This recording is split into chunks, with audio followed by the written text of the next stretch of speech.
Divisions inside Brussels continue to worsen, with ongoing rows over policy and its handling of the coronavirus pandemic, key arguments behind a rise in Euroscepticism. Nations are beginning to grow frustrated with the bloc, and the likes of Poland have this week argued that it shouldn't remain an EU member state at any cost. Polish Justice Minister Zbigniew Ziobro condemned the bloc for what he argued was blackmail from EU lawmakers over planned judicial reforms in Poland. Speaking to Rzeczpospolita Daily, the minister said he was a staunch opponent of succumbing to the illegal blackmail of the EU carried out by the Court of Justice of the European Union. In the interview on Friday, he added, "The belief that the EU is a good uncle and gives us money, and that we should accept all its demands at all costs, is propaganda and false." Mr. Ziobro is not the first politician to unleash his frustrations at the bloc, which has seen anti-EU sentiment grow since the UK voted for Brexit in 2016. And David Wemmer, a Europe Fellow at Young Professionals in Foreign Policy, argued in a piece in the aftermath of Brexit that more member states could be fueled to follow the UK's lead and quit the bloc. He cited the likes of Sweden as one of the key nations that may join Britain, mainly due to their close working relationship while both were members of the EU. He detailed that the UK was one of the biggest voices inside the bloc, and that without Britain's opposition, Germany, France, Italy, Spain and others may decide that more political and economic integration is the only solution to fight populism and that flexible membership must be abandoned to achieve this end.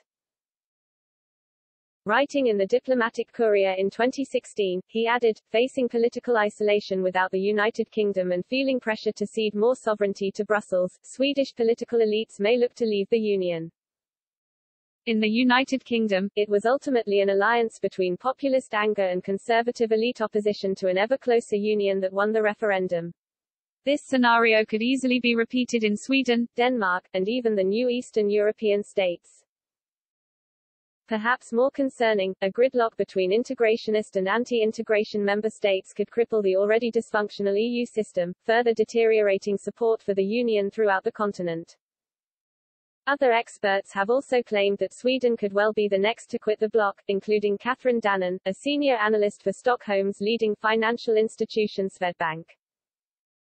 Among the concerns Ms. Dannon, who was speaking before the Brexit vote, had, was a fear Sweden could lose its influence in the EU without Britain by its side. This in turn, Ms. Dannon argued, could also see Sweden join the Eurozone. In a report regarding the financial implications Brexit could have for Sweden, Ms. Dannon noted that some countries already in the euro prefer deeper integration and that the UK quitting Brussels could isolate nations like Sweden. She added, this could force Sweden to seek closer relationships with the UK, Norway and possibly Denmark at the expense of the EU. In the medium to longer term, therefore, we might expect a more fragmented Europe that will develop at different speeds. When Brexit was being discussed in the UK, a poll by TNS-SIFO in Sweden found that 36% would be in favour of Stockholm quitting the EU, while 32% were against. It was also revealed that 90% of people also thought Brexit would be a bad thing for the bloc, and in particular, Sweden. Per Triding, Deputy Chief Executive of the Chamber of Commerce and Industry of Southern Sweden, claimed a Brexit vote would make Sweden look differently at the UK, a nation it holds up as a role model. He said Swedes are a little bit in love with the UK, but after Brexit the rules of the game will be unknown, adding, what are the real conditions if we do business with or invest in Britain in future?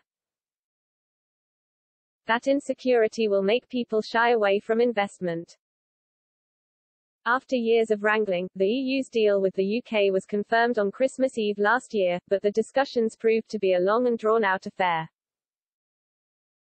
But in November 2020, European Conservatives and Reformists Party (ECR) MEP Charlie Weimers, from Sweden, outlined how despite his belief a deal would eventually be struck before the December 31 deadline, the interests of Stockholm's relationship with the UK had to be considered.